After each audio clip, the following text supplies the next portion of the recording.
नमस्कार, मैं रचना शर्मा और चढ़ती कला टाइम टीवी देख रहे सभी दर्शकों का स्वागत करती हूं। आप देख रहे हैं हरियाणा के समाचार। समाचारों की शुरुआत से पहले एक नजर आज के मुख्य सुर्खियों पर।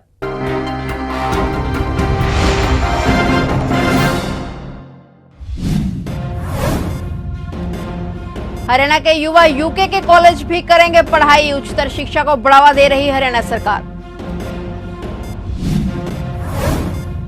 हरियाणा के कई जिलों में इंटरनेट सेवा 3 घंटे के लिए बहाल। सरकार ने बताई ढील देने की वजह।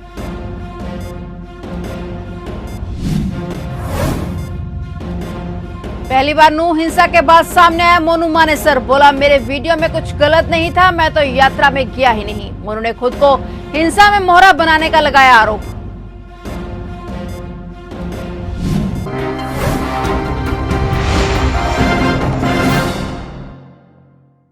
और अब समाचार विस्तार से।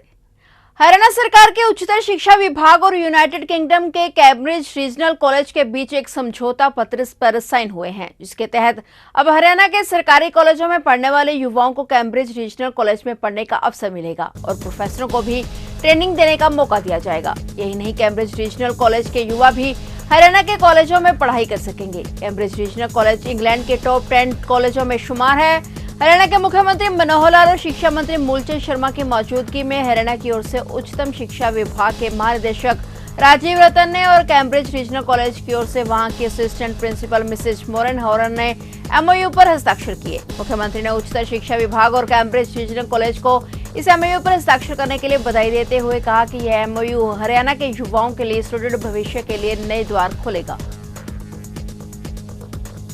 हरियाणा सरकार ने इंटरनेट प्रतिबंध पर 3 घंटे के लिए राहत दी है। ये राहत 1 बजे से शाम 4 बजे तक के लिए दी गई है। दरअसल हरियाणा सरकार ने ग्रुप सी के पदों के लिए सीईटी स्क्रीनिंग टेस्ट आवेदकों के लिए आज के दिन इंटरनेट प्रतिबंध हटाया है। नूह, फरीदाबाद, पलवल और कुछ अन्य स्थानों पर मोबाइल इंटरनेट और एसएमएस सेवाओं को दोपहर 1 बजे से 3 घंटे के लिए बहाल किया गया है। अधिकारियों ने यह जानकारी देते हुए बताया कि इन सेवाओं को 5 अगस्त तक निलंबित किया गया था। सांप्रदायिक दंगों के मद्देनजर शांति और सार्वजनिक व्यवस्था में किसी भी अवरोध को दूर करने के लिए इंटरनेट पर पाबंदी लगाई गई है। नूह के अलावा फरीदाबाद, पलवल और गुरुग्राम जिले के सोना, पटौदी और मानेसर में इंटरनेट सेवाओं पर रोक लगी हुई है। लेकिन हरियाणा सरकार ने सीटी समूह सी परीक्षा में भाग लेने वाले अभ्यर्थियों की सुविधा के लिए इंटरनेट पाबंदी पर ढील का आदेश जारी किया है, ताकि परीक्षार्थी अपने प्रवेश पत्र डाउनलोड कर सकें। अमेरिका ने मणिपुर हिंसा के बाद एक बार फिर हरियाणा के नूह में हुए सांप्रदायिक तनाव पर अपनी चिंता प्रकट की है। अमेरिका के विदेश विभाग ने नूह समेत गुरुग्राम और आसपास के इलाकों में हुई हिंसक झड़प के बाद लोगों से शांति की अपील करते हुए हिंसा से दूर रहने का आग्रह किया है। अमेरिकी विदेश विभाग के प्रवक्ता मैथ्यू मिलर ने विदेश विभाग की ब्रीफिंग को संबोधित करते हुए कहा कि वे भारत के हरियाणा प्रदेश के नूह और अन्य इलाकों में पनपे सांप्रदायिक हिंसा पर जाहिर तौर पर से हमेशा की तरह शांति की अपील करते हैं और लोगों से आग्रह करते हैं कि वे हिंसक गतिविधियों से दूरी बनाएंगे। नूह हिंसा में मृतकों की संख्या बढ़कर अब 7 हो गई है। बताया जा रहा है कि इलाज के दौरान एक और युवक की मौत हो गई है। नूह समेत कई जिलों में पुलिस बल तैनात किया गया है। बता दें कि नूह हिंसा मामले में अब तक 83 एफआईआर दर्ज की गई हैं। वहीं 165 लोगों को गिरफ्तार भी किया जा चुका है। नूह से 139 लोगों की गिरफ्तारी, गुरुग्राम से 21, पलवल से 5 लोगों की गिरफ्तारी की जा चुकी है। जांच के लिए एसआईटी गठित की गई है और कानून व्यवस्था बनाने को लेकर केंद्र से हरियाणा को अर्धसैनिक बलों की 20 कंपनियां दी गई हैं।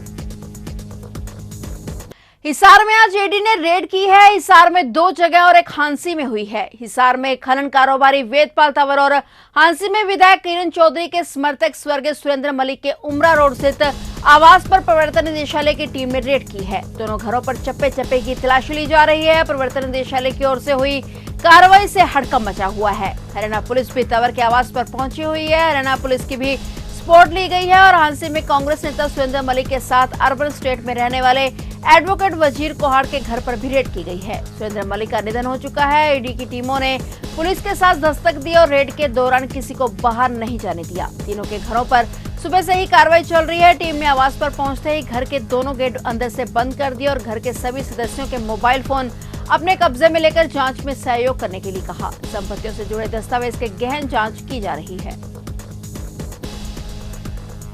हरियाणा के नूह में हुई हिंसा के बाद सुर्खियों में आए गोरक्षक मोनू मानेसर ने कहा है कि उसके द्वारा पोस्ट की गई वीडियो में कोई बता दे कि उसने कुछ गलत बोला है तो वो मान लेगा कि वो हिंसा का जिम्मेदार है। खुद को बेकसूर बताते हुए मोनू मानेसर ने कहा कि उसने तो सिर्फ लोगों को धार्मिक यात्रा में शामिल होने के लिए बोला था, इसमें गलत क्या है। उन्होंने ये भी कहा कि उसे भी घटना पर अफसोस है पर पोस्ट पर नहीं, क्योंकि उसकी पोस्ट में ऐसा कुछ भी नहीं था। मोनू मानेसर ने एक निजी चैनल से बातचीत करते हुए कहा कि उसे तो इस हिंसा में सिर्फ मोहरा बनाया गया है, ये सिर्फ बहाना है, मकसद तो मेवाड़ चलाना था।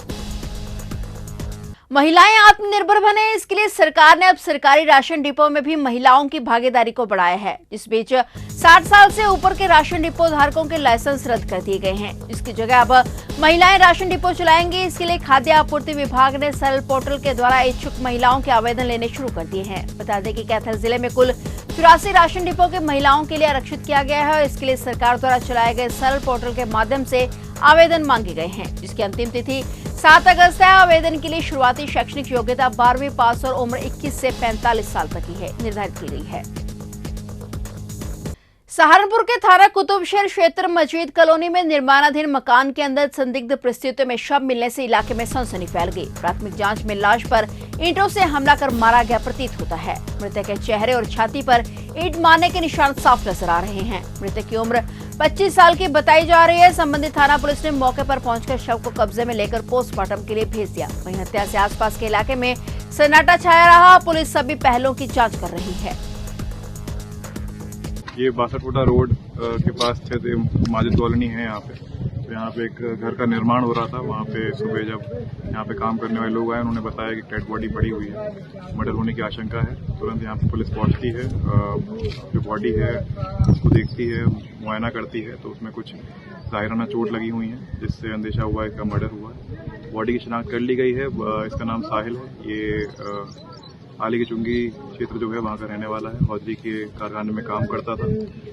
परिजनों ने कुछ लोगों पे शक जताया है, तो पुलिस हर एंगल पे काम कर रही है। जो भी आगे फैक्ट्स आएंगे उस पर अधिक कार्रवाई की जाएगी। बसंत विहार के लोग घर में पानी घुसने से काफी परेशान हैं। उन्होंने बताया कि सीवरेज ब्लॉक होने के कारण बारिश का पानी लोगों के घरों में घुस गया है। बसंत विहार कालका के लोगों ने अपनी जान बचाने के लिए कई प्रशासनिक अधिकारियों से मदद मांगी, मगर अब तक कोई मदद नहीं पहुंच पाई है। बसंत विहार निवासी रुचिका सचदेवा ने जानकारी देते हुए बताया कि इस बाढ़ का मुख्य कारण सीवरेज का ब्लॉक होना और पानी की निकासी के लिए सही समाधान न होना है। नगर परिषद के अधिकारियों ने आनन फानन में कुछ लोकेशन पर कट्टे लगाए, मगर वह भी किसी काम के न रहे। उनमें से भी पानी लगातार बह कर आ रहा है। इस पानी से 7-8 घरों को भारी नुकसान हुआ है, जिसकी वजह से उनके घर का सारा फर्नीचर पानी में डूब गया और खराब हो गया। इतना ही नहीं, उन्होंने ये भी बताया कि उन्हें और उनके पिता को बहुत गहरा बिजली का करंट भी लगा और जैसे तैसे उन्होंने अपनी और अपने पिता की जान बचाई। प्रशासन के संज्ञान में सारी कार्रवाई की सूचना देने के बावजूद अब तक इस संज्ञान में कोई भी ठोस कदम नहीं उठाए गए।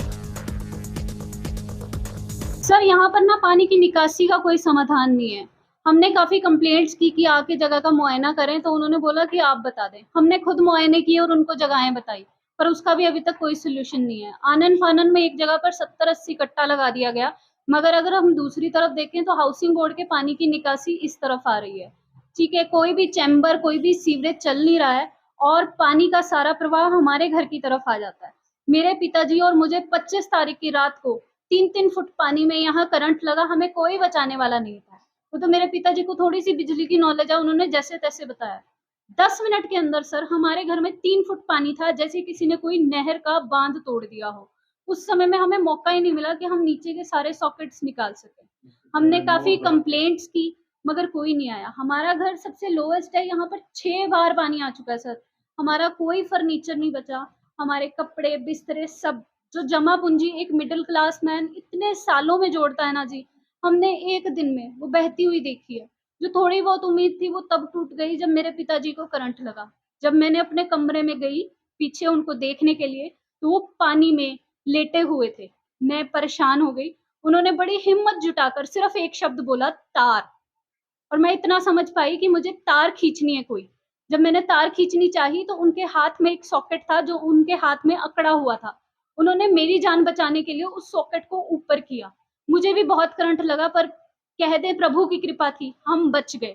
हमने पड़ोसियों को सूचित किया कि पानी में करंट आ गया है, नीचे सॉकेट्स में पानी जा रहा है शायद, तो आप सब अपने घर की पहली छत पर शिफ्ट कर जाएं।